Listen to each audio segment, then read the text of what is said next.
Monsieur Gilles Kepel, bonjour. Bonjour. Bienvenue à Leaders. Vous êtes fin connaisseur du monde arabe et vous êtes l'auteur de plusieurs livres, dont un livre qui vient de paraître, Terreur dans l'Hexagone, genèse du djihad français. Pourquoi djihad français? Est-ce qu'il y a, à votre avis, un djihad français, un djihad arabe? Il y a effectivement un djihad aujourd'hui en France qui n'existait pas autrefois et dont les événements de 2015 sont l'aboutissement le plus tragique, que ce soit à travers ce qu'on a vu en janvier ou ce qu'on a vu en novembre. Et il m'a semblé très important de l'analyser, d'en comprendre les causes, d'en comprendre la genèse. Ça ne s'est pas produit simplement en l'année 2015, mais c'est la conséquence d'événements qui sont nés à la fois dans le monde musulman et en France et qui ont produit cette situation. Donc tout mon travail, c'est d'essayer de mettre en perspective les événements qui ont abouti à ces catastrophes de l'année 2015. Donc, à votre avis, il y a des facteurs endogènes et des facteurs exogènes Facteur liés à ce phénomène qui est le djihadisme. Quels sont ces phénomènes endogènes? Alors, peut-être en termes idéologiques, ce qui est plus important, ce sont les phénomènes exogènes, c'est-à-dire la naissance du djihadisme moderne dans son sens actuel en Afghanistan en 1979, avec l'appui américain et l'appui saoudien contre l'armée rouge qui envahit l'Afghanistan, puis le fait qu'un certain nombre de djihadistes étrangers retournent dans leur pays, en Algérie, en Égypte ou en Bosnie par exemple. L'Algérie est très importante, et à la fois parce que ça va déborder sur le sol français, avec Khaled Kelkal par exemple, mais aussi parce qu'on voit bien voir comment en Algérie, en dépit de la sympathie d'une partie de la population pour ces groupes après l'interruption des élections en 1992, la radicalisation du mouvement, l'hyperviolence va faire que la population va se retourner massivement contre eux, et ce sera l'échec du GIA en 1997. Ensuite, on voit comment le phénomène Ben Laden, lui, se focalise contre ce qu'ils appellent l'ennemi lointain, al-adou al-ba'id, et comment une nouvelle identité djihadiste se constitue à ce moment-là, pour essayer de surmonter l'échec précédent. Mais ça ne va pas réussir non plus, en dépit des attentats, de la magnitude de la violence. Néanmoins, Tanzim al-Qaïda ne parvient pas à mobiliser significativement derrière lui, et même en Irak, ils seront prisonniers, ils seront otages du conflit entre chiites et sunnites. Et c'est ainsi qu'en 2005, on a une troisième phase du djihadisme qu'on voit notamment à travers les écrits du Syrien Abu Mus'ab al-Souri, l'appel à la résistance islamique mondiale, qui considère que désormais c'est l'Europe qui est le ventre mou de l'Occident selon lui, qui est le lieu principal du djihad, qui veut mobiliser des jeunes musulmans européens pour commettre des actions terroristes en Europe, en lien avec les pays proches de l'Europe, au sud et à l'est de la Méditerranée, où l'échec des révolutions arabes a entraîné l'instauration d'états de non-droit en Libye, en Syrie, au Yémen et ailleurs, de manière à faire imploser l'Europe et à aboutir, on en a l'exemple en 2015 si vous voulez. Ce sont des facteurs exogènes dont on peut assez bien suivre l'évolution à travers les textes, à travers les mouvements, etc. L'autre dimension, la dimension endogène, c'est l'évolution de l'islam en France, qui est passé d'abord d'un islam de travailleurs immigrés, en grande partie géré par les par les dirigeants des États du Maghreb, notamment l'Algérie et le Maroc, et leur concurrence entre eux, dans une première phase jusqu'à 1989 à peu près. Ensuite, il y a eu une deuxième phase entre 1989 et 2005, dans lesquelles l'État français s'est efforcé de créer des instances de gestion de l'islam en France. et qui ont très rapidement été prises en main par les frères musulmans. Et une troisième phase, après les émeutes de 2005, où ce sont les enfants des immigrés qui ont émergé comme une force politique, avec d'un côté ceux qui se sont engagés dans la politique française, qui ont été élus, conseillers municipaux, députés, tout ce que vous voulez, et de l'autre côté, le phénomène surprenant, c'est l'émergence d'un salafisme français, alors qu'autrefois tout le monde réclamait la nationalité française. Là, l'idée c'est de pratiquer par rapport à la France ce qu'ils appellent al-wala ou al-bara'a, l'allégeance exclusivement aux oulémas salafistes, notamment saoudiens, et le désaveu, c'est-à-dire la coupure avec les valeurs de la société française. Même si les salafistes ne sont pas violents pour la plupart, néanmoins, la rupture culturelle rend très facile le passage à l'acte. Et c'est dans ce cadre-là, si vous voulez, que s'est produit ce mélange entre les idées exogènes que j'ai évoquées tout à l'heure et ce contexte de l'évolution française. Et c'est ce mélange-là qui a produit, à mon avis, les événements de 2015. C'est pas, à votre avis, la résultante de l'échec des politiques d'intégration des gouvernements successifs? Alors ça, c'est le contexte, si vous voulez, c'est le terreau, comme dirait Emmanuel Macron, dans lequel le phénomène s'est produit. Mais ce n'est pas parce qu'on ne trouve pas de travail qu'on va nécessairement être djihadiste, si vous voulez. Voyez, oui. C'est une condition nécessaire, mais ça n'est pas une condition suffisante. Il faut aussi qu'il y ait une idéologie qui se manifeste, et qui est cette idéologie salafiste qui va ensuite se transformer en djihadisme. Mais le problème identitaire reste toujours posé pour la communauté arabe en France. Oui, il reste posé, mais elle ne se définit pas nécessairement comme une communauté arabe, justement. Elle a des formes de construction identitaire qui sont très variables. Elle peut considérer que ce qui est important pour elle, c'est d'être musulmane plus que d'être arabe, ou considérer que son arabité est secondaire par rapport à son identité française. Vous voyez, donc on a en fait une pluralité de constructions identitaires qui sont en concurrence en ce moment. Et le passage à la violence, c'est une forme exacerbée de cette construction identitaire, terrifiante évidemment, mais dont il faut comprendre pourquoi elle, même si elle est minoritaire, elle a eu un effet aussi fort ces derniers temps. Quelles sont les leçons qu'on a tirées des actes terroristes de novembre 2015, qui était un séisme terrible, à votre avis? Oui, alors, il y a une différence entre janvier et novembre. En janvier, c'était des assassinats qui étaient ciblés, un peu dans l'esprit d'Abu Mus'ab al-Souri et de son appel à la résistance islamique mondiale, où il explique qu'il faut cibler ce qu'il appelle les islamophobes d'un côté, les apostats, c'est-à-dire en fait tous les musulmans qui ne pensent pas comme lui, et puis les juifs, qui se considèrent comme des soutiens d'Israël. Et il pense que grâce à ça, ça va créer des clivages dans la société française qui vont aboutir à un conflit entre une société française ou européenne dans laquelle l'extrême droite identitaire va se développer, et de l'autre côté les musulmans qui vont suivre les plus extrémistes, et que ça aboutira au conflit, si vous voulez. Et ça, la société française a réagi par ces grandes manifestations du 11 janvier, où beaucoup de gens sont venus, mais en même temps, il y a eu des clivages. Ceux qui disaient « je suis Charlie », ceux qui disaient « je ne suis pas Charlie »,« je suis Charlie Koulibaly »,« je suis Charlie Martel », etc. Après novembre, c'était très différent. Les attentats de novembre ont visé l'ensemble de la société française, considérée comme Paris, capitale de la dépravation, si vous voulez, y compris des jeunes d'origine musulmane. Il y a eu beaucoup de jeunes musulmans qui ont été tués pendant ces attentats.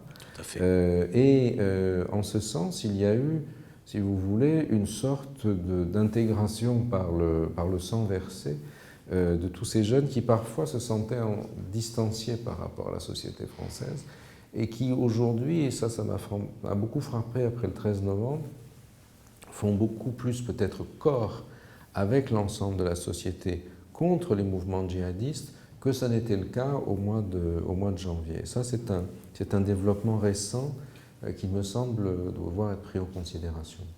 Puis il y a eu cette loi portant au trait de la nationalité française aux terroristes. À votre avis, est-ce suffisant? Alors, c'est une loi qui a été assez controversée parce qu'au départ, il s'agissait de retirer la nationalité française aux terroristes binationaux. Et beaucoup de gens, dont moi, ont expliqué que la nationalité française, c'était la nationalité française. Qu'on soit binational ou non, ça n'a pas d'importance. Et au moment où on est français, on est français. Il n'y a pas de raison de traiter différemment un converti normand qui a égorgé des gens sur les vidéos de Daesh et quelqu'un qui est franco-algérien ou franco-tunisien.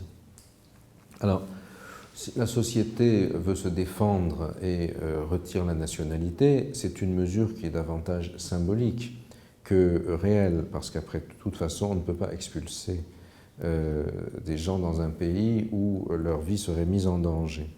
C'est aussi une manière de nous empêcher de réfléchir au fait que, malheureusement, ces terroristes sont aussi nos enfants, comme ce sont les vôtres, si vous voulez. Et il faut qu'on soit capable... Et parfois, ils sont éduqués dans les écoles françaises, dans les écoles le produit de la société oui, française. On en a un exemple très frappant avec ce qu'on appelait la filière islamiste au début de Chaumont, Oui. qui étaient tous allés à l'école en France et qui en même temps ensuite se sont retrouvés une identité. L'un d'entre eux est très fameux, qui est franco-tunisien, Boubacar El-Hakim, Oui.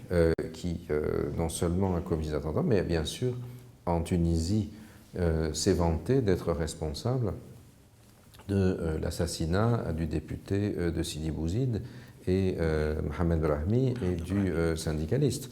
Oui. Donc on voit bien que ce sont d'une certaine manière, ça pose des problèmes sur la façon dont ces monstres ont été fabriqués, à la fois par la société française et par la société tunisienne en l'occurrence. Comment résoudre ce problème? Et c'est pour ça que le dialogue est extrêmement important entre les intellectuels, les universitaires des deux rives de la Méditerranée, parce que ça nous concerne les uns et les autres, avec la même intensité. Et cela nous amène à parler du rôle de l'éducation dans la lutte contre l'extrémisme et le djihadisme, et vous consacrez partie de votre livre au rôle des universités. Comment voyez-vous ce rôle? Je crois que la coupure entre le pouvoir politique et le monde de l'université et du savoir, qu'on a vu en Europe, mais qu'on voit aussi ici, bien sûr, en Tunisie, c'est un très gros problème. D'abord parce que nous sommes, nous les universitaires, et les professeurs en général, qui sont au contact de la jeunesse, et que le sentiment d'omniscience des hommes politiques est certainement une erreur. Et que ce qui se passe, c'est bien sûr un défi sécuritaire, mais c'est aussi un défi culturel. Il faut être capable de penser ce défi culturel, si vous voulez. Et c'est l'un des grands chantiers pour la lutte contre le terrorisme djihadiste. Votre livre, vous insistez sur le rôle de la révolution numérique et des réseaux sociaux dans le rôlement des djihadistes. Y a-t-il moyen de lutter contre cette tendance? Est-il facile d'envisager la possibilité de mettre en place des moyens pour lutter contre ce phénomène? Alors, ça a été beaucoup fait par les services de sécurité, qui ont beaucoup investi dans le recrutement d'informaticiens, etc. Et les sites radicaux, généralement, ne peuvent pas durer très longtemps sur YouTube, alors que c'était le cas autrefois. En revanche, dès que vous passez dans les réseaux sociaux, dès que vous tweetez ou que vous envoyez votre page Facebook, on ne peut plus l'arrêter. Ce sont les individus qui créent une sorte d'enchaînement. C'est très difficile pour des instances de contrôle ou de répression d'intervenir. Et agir sur Internet, c'est bien, mais enfin, Internet, c'est l'aboutissement, c'est agir sur la cause qui est fondamentale. Et on a beaucoup dit que les gens se radicalisaient sur Internet, ça n'est pas complètement vrai. Au départ, il y a toujours des groupes d'affinité, des groupes de pairs, PAIRS, qui travaillent ensemble. Ça n'est qu'après que l'Internet est utilisé comme un moyen, en réalité, plutôt que comme une cause principale. Bien. Dans votre livre, vous avez plaidé pour un nouveau pacte national. vous avez parlé de la nécessité de mettre les valeurs islamiques, chrétiennes, judaïques. Ce pacte est-il possible à la lumière de la montée de l'extrémisme en France et surtout de la montée de l'extrême droite? Ben, vous voyez, à la fin de l'année 2015, il y a eu des élections régionales en France. Au premier tour, l'extrême droite a fait un score très important, 27% des électeurs, 6,8 millions de personnes. Mais au deuxième tour, l'électorat s'est débrouillé pour qu'elle ne gagne aucune région. Mon interprétation du premier tour est un peu tunisienne, si je veux dire. Je crois que l'électorat français a dit dégage. Dégage à une classe politique qui ne lui semblait pas être à la hauteur des défis de la société. Et ce sera tout justement, je pense, c'est tout l'un des enjeux principaux de la campagne électorale qui va commencer pour l'élection de 2017, l'élection du président et de l'Assemblée en 2017, c'est d'identifier des hommes ou des femmes politiques qui soient capables de prendre l'ampleur de ce type de défi que 2015 a représenté et de proposer un projet politique pour la France. C'est par-delà la France pour l'Europe, qui est aujourd'hui submergée sous des flux de réfugiés qui sont en train de la faire imploser. Je crois que c'est ça le véritable chantier que nous avons devant nous. Monsieur Gilles Kepel, vous êtes un fin connaisseur du monde arabe. Comment voyez-vous la situation qui prévaut actuellement? 100 ans après les accords Sykes-Picot, la situation a complètement changé. Les frontières qui avaient été mises en place il y a un siècle ont volé en éclats. Daesh a supprimé la frontière Sykes-Picot entre la Syrie et l'Irak. Et finalement, ce qui s'est passé, même après la chute des régimes autoritaires, c'est un immense chaos dans la région. Et un chaos dans lequel chacun reprend ses marques. On voit aujourd'hui le retour de l'Iran comme facteur qui contribue à la répartition des forces. Et ça, c'est un enjeu extrêmement important. Un Iran qui est soutenu traditionnellement par la Russie, mais derrière laquelle les États-Unis aujourd'hui s'engagent. Je crois qu'il y a quelque chose qui va se passer aujourd'hui, qui est la relativisation du rôle des pétromonarchies de la péninsule arabique. Les États-Unis ne pardonnent pas à l'Arabie saoudite le 11 septembre 2001. Il y avait 15 Saoudiens sur les 19. L'histoire d'amour entre l'Amérique et les États-Unis commençait le 14 février 1945 entre Roosevelt et Ibn Saoud est finie. Et je crois que le grand enjeu aujourd'hui aussi, c'est de savoir ce qu'il va en être du prix du pétrole. Le monde arabe a tiré une partie de sa visibilité ces dernières décennies parce qu'il fonctionnait globalement à partir d'une économie pétrolière. Les redistributions de la rente pétrolière un peu partout lui donnaient une grande clé. Si le pétrole reste orienté à la baisse, tout va changer. Et peut-être que ce sera... En bien ou en mal? Les deux à la fois, probablement. Il va y avoir beaucoup de chaos, sans doute. On voit bien le problème que ça va poser pour l'Algérie, par exemple. Mais en même temps, la rente pétrolière a détruit les sociétés. Elle a détruit le travail, par exemple. Elle a construit des valeurs alternatives au travail. Et elle a permis aussi les régimes autoritaires, puisqu'il suffisait de contrôler le pétrole et d'acheter la paix sociale. Et construire une démocratie, qui est l'un des grands enjeux, je crois, dans le monde arabe aussi, c'est peut-être quelque chose qui ne peut se construire que sur la fin de la rente pétrolière. Mais il est trop tôt pour le dire aujourd'hui. Et dans la situation actuelle, je crois que les bouleversements gigantesques du Moyen-Orient, l'une des questions, c'est de savoir dans quelle mesure le Moyen-Orient, si on a été dans le siècle de l'énergie, maintenant nous entrons dans un siècle du numérique, où la richesse se produit dans le numérique.